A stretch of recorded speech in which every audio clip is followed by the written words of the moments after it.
زنجیر ڈرامہ کے ایپیسوڈ 26 میں دکھایا جاتا ہے کہ ربیہ سربلند سے کہتی ہے کہ شیر دل لالا آئے تھے اور وہ آپ کا پوچھ رہے تھے۔ ربیہ اور سربلند کو شک ہو جاتا ہے کہ شیر دل لالا نے ہی کچھ کروایا ہے۔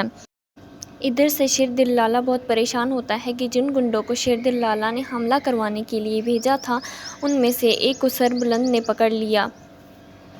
پھر دکھایا جاتا ہے کہ شیری اپنے کمرے میں آتی ہے تو دیکھتی ہے کہ اس کا موبائل نہیں ہوتا تو وہ بہت پریشان ہو جاتی ہے۔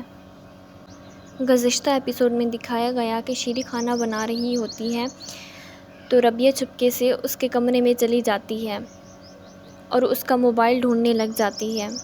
کچھ دیر بعد ربیہ کو شیری کا موبائل مل جاتا ہے اور وہ جلدی سے اس کے موبائل میں دیکھنے لگ جاتی ہے۔ اتنے میں کسی کے چلنے کی آواز آتی ہے۔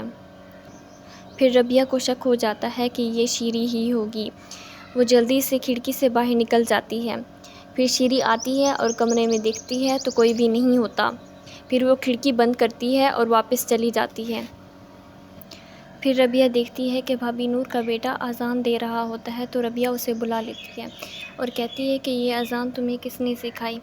تو وہ کہتا ہے کہ میری امی جان نے۔ پھر ربیہ اسے کھانا دیتی ہے۔ پھر دکھایا جاتا ہے کہ بی جان اور شیر دل لالا بیٹھے ہوتے ہیں۔ پھر بی جان اسے کہتی ہے کہ تم اپنی بیوی سے صحیح سے بات کیوں نہیں کرتے؟ تو شیر دل لالا کہتا ہے کہ میں تو صحیح سے بات کرتا ہوں۔ پھر بی جان شیر دل لالا سے کہتی ہے کہ بھابھی نور تو میرے پاس آ کر شکایت کر رہی تھی کہ وہ ٹھیک سے میرے سے بات نہیں کرتے اور رات کو بھی لیٹ آتے ہیں اور آ کر سو جاتے ہیں۔ دوسری طرف دکھایا جاتا ہے کہ سربلند پر حملہ کر دیا جاتا ہے جس سے سربلند کو گولی لگ جاتی ہے۔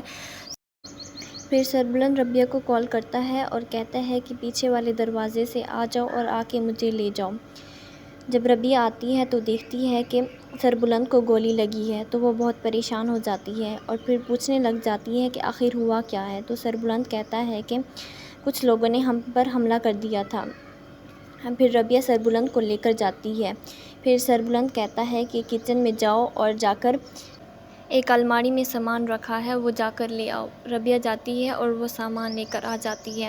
پھر سربلند کہتا ہے کہ اگر میں کسی ڈاکٹر کے پاس گیا تو سب کو معلوم ہو جائے گا کہ مجھے گولی لگی ہے لیکن کسی کو نہیں بتانا، ایسے بی جان پریشان ہو جاتی ہے۔ پھر سربلند ربیہ سے کہتا ہے کہ یہ گولی تمہیں ہی نکالنی ہے۔ پھر ربیہ کہتی ہے کہ میں یہ نہیں کر سکتی۔ تو سربلند کہتا ہے کہ تم یہ کر سکتی ہو، یہ گولی تمہیں ہی نکالنی ہے۔ پھر سربلند کہتا ہے کہ میں تمہیں بتاتا جاؤں گا کہ کیا کیا کرنا ہے، پھر تم وہ کرنا، پھر میری گولی نکال لینا۔ پھر سربلند کہتا ہے کہ پہلے اینٹی سیپٹک لو اور زخم کو صاف کرو، پھر اس کے بعد سربلند کہتا ہے کہ آہستہ آہستہ سے یہ گولی نکال دو۔